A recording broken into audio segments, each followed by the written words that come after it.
Earning season वापस आ गया है। जब भी हम रिलायंस को कवर करते हैं, इस कंपनी के मैसिव साइज के कारण हमें ये समझ में आता है कि एक क्वार्टर में इस कंपनी ने जो जो किया उस सब के बारे में लिखना काफ़ी मुश्किल होता है। आज रिलायंस पेट्रोल, इंटरनेट, गोल्ड और ब्रोकरी तक बेचता है, सास बहू शोज प्रोड्यूस करता है और ऐसे फैक्ट्रीज भी बना रहा है जो फ्यूचर में सोलर पैनल्स और बैटरीज मैन्युफैक्चर करेंगे। बहुत कम ऐसी कंपनीज हैं जो इकोनॉमी के इतने सारे पार्ट्स में ऑपरेट करती हो और इसीलिए रिलायंस पे ध्यान देना ज़रूरी है। इस क्वार्टर हमारा काम थोड़ा भी आसान तो हुआ नहीं, बल्कि ये शायद थोड़ा और मुश्किल हो गया। हेडलाइन लेवल पे सब ठीक दिख रहा है, रेवेन्यू और प्रॉफिट्स बढ़े हैं और कंपनी बहुत सारे पैसे खर्च कर रही है। लेकिन एक बार जब नंबर्स को डिटेल में देखा जाता है तो ये समझ में आता है कि बिजनेस के अलग अलग पार्ट्स बहुत अलग अलग चीज़ें कर रहे हैं। कुछ पार्ट्स हैं जो स्मूथली चल रहे हैं, कुछ साइकिल्स के साथ बहुत स्विंग कर रहे हैं और कुछ कैश बर्न कर रहे हैं। आज की इस वीडियो में हम रिलायंस के फाइनेंशियल ईयर 26 के थर्ड क्वार्टर रिजल्ट्स को एक्सप्लोर करेंगे। हम रिलायंस के अलग अलग बिजनेस का परफॉर्मेंस देखेंगे। सबसे पहले जियो, फिर रिटेल, फिर एनर्जी और एंड में क्लीन एनर्जी। मैं हूं आपका होस्ट देव, आप देख रहे हैं मार्केट्स बाय ज़ीरोधा हिंदी। चलिए शुरू करते हैं।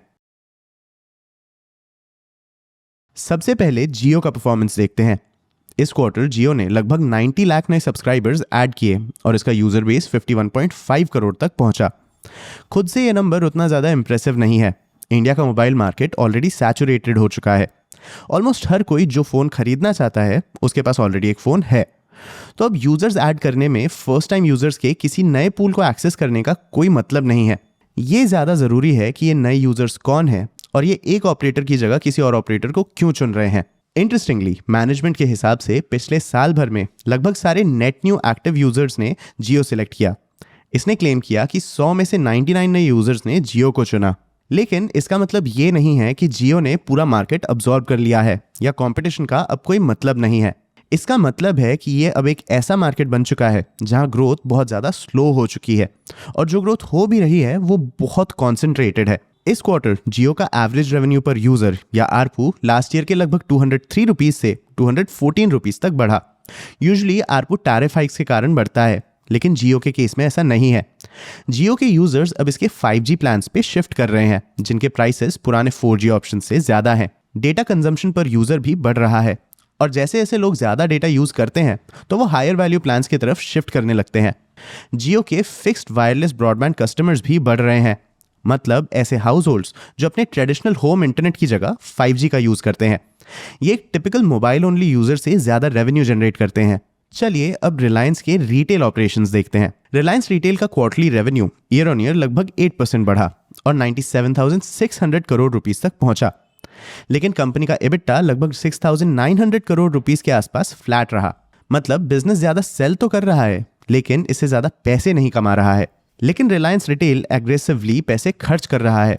ये अपने स्टोर नेटवर्क बढ़ा रहा है, लॉजिस्टिक्स में इन्वेस्ट कर रहा है और क्विक कॉमर्स में भी पुश कर रहा है। मैनेजमेंट ने कहा कि इसके क्विक कॉमर्स ऑपरेशंस अब 1.6 मिलियन ऑर्डर्स पर डे तक पहुंच चुके हैं। ऐसे में ये वॉल्यूम के बेसिस पे इंडिया का second largest quick commerce player बन सकता है। सबसे बड़ा प्लेयर है ब्लिंकिट, जिसके लगभग 2.4 मिलियन ऑर्डर्स पर डे हैं। इंटरेस्टिंग चीज ये है कि कंपनी का एग्जिस्टिंग रिटेल नेटवर्क इसके क्विक कॉमर्स बिजनेस को ड्राइव कर रहा है। क्विक कॉमर्स में डार्क स्टोर्स नॉर्मल हैं, लेकिन रिलायंस फिलहाल बस लगभग 800 डार्क स्टोर्स के साथ ऑपरेट करता है। ये इसके टोटल फुलफिलमेंट नेटवर्क के 30% से भी कम है। क्विक कॉमर्स ऑर्डर्स का ज्यादातर हिस्सा बड़े वॉक इन स्टोर्स में हैंडल होता है, जैसे आपके नेबरहुड का रिलायंस बाजार या स्मार्ट। रिलायंस का quick commerce business contribution margin positive है, मतलब इसका हर ऑर्डर इसके सोर्सिंग, पैकिंग और डिलीवरी जैसे डायरेक्ट कॉस्ट को कवर कर लेता है।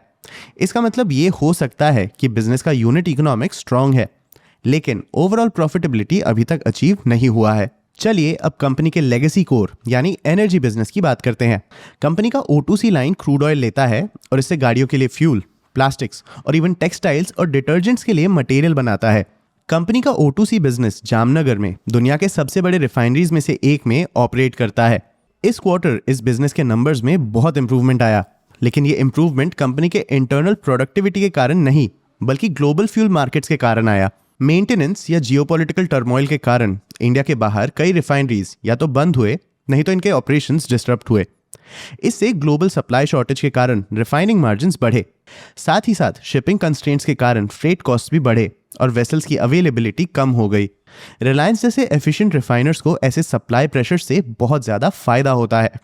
ये अपने कंपटीटर्स से कम कॉस्ट पे क्रूड ऑयल प्रोसेस कर सकते हैं और शॉर्टेज के कारण जब फिनिश फ्यूल प्राइसेस बढ़ते हैं तो इन कम कॉस्ट के कारण कंपनी के मार्जिन्स बढ़ जाते हैं। लेकिन एनर्जी बिजनेस में सब कुछ सेम डायरेक्शन में नहीं जा रहा है। कंपनी के पेट्रोकेमिकल सेगमेंट पे लगातार प्रेशर पड़ रहा है। इसका कारण था वीक ग्लोबल डिमांड और ग्लोबल ओवर सप्लाई, खास करके चाइना से। केमिकल प्राइसेस कम रहे और हायर फ्रेट कॉस्ट के कारण बिजनेस पे और स्ट्रेन पड़ा है। मतलब रिफाइनिंग के कारण क्वार्टरली प्रॉफिट्स तो बढ़े, लेकिन केमिकल बिजनेस का परफॉर्मेंस उतना स्ट्रांग नहीं था। साथ ही साथ रिलायंस क्लीन एनर्जी में भी अपना फोकस बढ़ा रहा है। सिर्फ इस क्वार्टर ही कंपनी ने इस सेगमेंट में लगभग 8,000 करोड़ रुपीस का कैपिटल एक्सपेंडिचर डायरेक्ट किया है। इस सेगमेंट ने कंपनी के अर्निंग्स में बहुत ज़्यादा कंट्रीब्यूट नहीं किया है, जो इस सेगमेंट के करंट पोजीशन के कारण सरप्राइजिंग नहीं है। लेकिन रिलायंस होप कर रहा है कि इसका न्यू एनर्जी वर्टिकल इसके O2C बिजनेस जितना ही बड़ा बन पाएगा और कंपनी के इस सेगमेंट में खर्चे इस सेंटिमेंट को काफ़ी क्लियरली दिखाते हैं। और रिलायंस सिर्फ पावर जनरेशन पे फोकस नहीं कर रहा है। कंपनी एक fully integrated solar manufacturing chain setup करने की कोशिश कर रही है। ये chain polysilicon, ingots and wafers, solar cells और फिनिश्ड मॉड्यूल्स कवर करेगा। कंपनी फिलहाल 10 gigawatt annual solar manufacturing facility commission करने के लिए एम कर रही है। इसे 20 गीगावाट्स तक स्केल करने का प्लान भी है। Module and cell manufacturing already commission किए जा चुके हैं। साथ ही साथ इंगट्स एंड वेफर्स के पायलट लाइंस रेडी हो चुके हैं, जिन्हें इस साल स्केल अप किया जाएगा। इसके साथ रिलायंस हर साल लगभग 40 गीगावाट आवर्स का बैटरी स्टोरेज कैपेसिटी भी बना रहा है। इसे भी फ्यूचर में एक्सपैंड करने के प्लान्स हैं। ये कच्छ में बड़े रिन्यूएबल एनर्जी जनरेशन प्रोजेक्ट्स भी डेवलप कर रहा है, जो इस इकोसिस्टम को सपोर्ट करेगा और इंटरनली पावर सप्लाई भी करेगा। रिलायंस ने अभी तक इस बात का कोई क्लियर टाइमलाइन नहीं दिया है कि ये न्यू एनर्जी बिजनेस रेवेन्यू और प्रॉफिट्स में कब तक मीनिंगफुली कंट्रीब्यूट कर पाएगा। एक्सपेक्ट किया जा रहा है कि अर्ली आउटपुट का एक हिस्सा इंटरनली यूज किया जाएगा। साथ ही साथ प्राइसिंग और डिमांड में अनसर्टेनिटी के कारण ग्रीन हाइड्रोजन जैसे प्रोजेक्ट्स पायलट स्टेजेस में ही रहेंगे। फिर भी ये सिर्फ रिलायंस के लिए ही नहीं बल्कि पूरे इंडिया के लिए एक बड़ा डेवलपमेंट है, क्योंकि हम बहुत सारे अपस्ट्रीम सोलर इक्विपमेंट्स चाइना से इंपोर्ट करते हैं। हम काफ़ी समय से सोलर सप्लाई चेन को डोमेस्टिकली प्रोड्यूस करने और चाइना पे डिपेंडेंस कम करने की कोशिश कर रहे हैं, लेकिन इनमें से ज़्यादातर अटेम्प्ट्स सक्सेसफुल नहीं रहे हैं। तो रिलायंस का इस डायरेक्शन में स्टेप लेना पूरे देश के लिए फ़ायदेमंद हो सकता है। इस क्वार्टर रिलायंस की कंपनी के अलग अलग पार्ट्स बहुत अलग अलग स्पीड्स में चल रहे हैं। जियो मैच्योर हो रहा है। इस बिजनेस के लिए ग्रोथ अब रेवेन्यू पर यूज़र बढ़ाने से आ रहा है, लाखों नए यूजर्स ऐड करने से नहीं। O2C बिजनेस के लिए ये क्वार्टर अच्छा रहा, लेकिन ये बिजनेस के नए इनोवेशन के कारण नहीं था, बल्कि ग्लोबल रिफाइनिंग सेक्टर के केओस के कारण हुआ। रिटेल ग्रो कर रहा है, लेकिन ये अभी भी ज़्यादा पैसे नहीं बना पा रहा है और कंपनी न्यू एनर्जी के थ्रू एक बहुत ड्रास्टिकली अलग फ्यूचर पे बेट ले रही है। रिजल्ट में कुछ और चीज़ें भी थी जिन पे हमने ज़्यादा टाइम स्पेंड नहीं किया, जैसे एडवर्टाइजिंग स्पेंड्स इस क्वार्टर नहीं बढ़े। इसीलिए जियो हॉटस्टार में स्ट्रॉन्ग व्यूअरशिप के बावजूद मीडिया रेवेन्यू को नुकसान हुआ। RCPL या कंपनी का कंज्यूमर ब्रांड्स बिजनेस बढ़ रहा है और इसने लगभग 5,000 करोड़ रुपीस का क्वार्टरली रेवेन्यू रिपोर्ट किया। लेकिन ये अभी भी एक ऐसा बिजनेस है जिसमें रिलायंस को प्रॉफिट्स पे फोकस करने की जगह ग्रोथ और स्केल अचीव करने के लिए पैसे खर्च करने पड़ रहे हैं।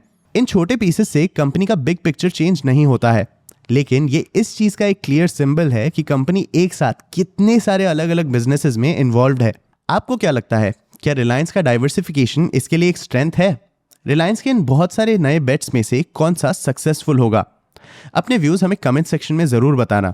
आगे आप कौन से टॉपिक्स पे वीडियोस देखना चाहते हो, ये भी हमें कमेंट सेक्शन में ज़रूर बताना। अगर ये वीडियो आपको इन्फॉर्मेटिव लगा तो इसे लाइक और शेयर ज़रूर करना।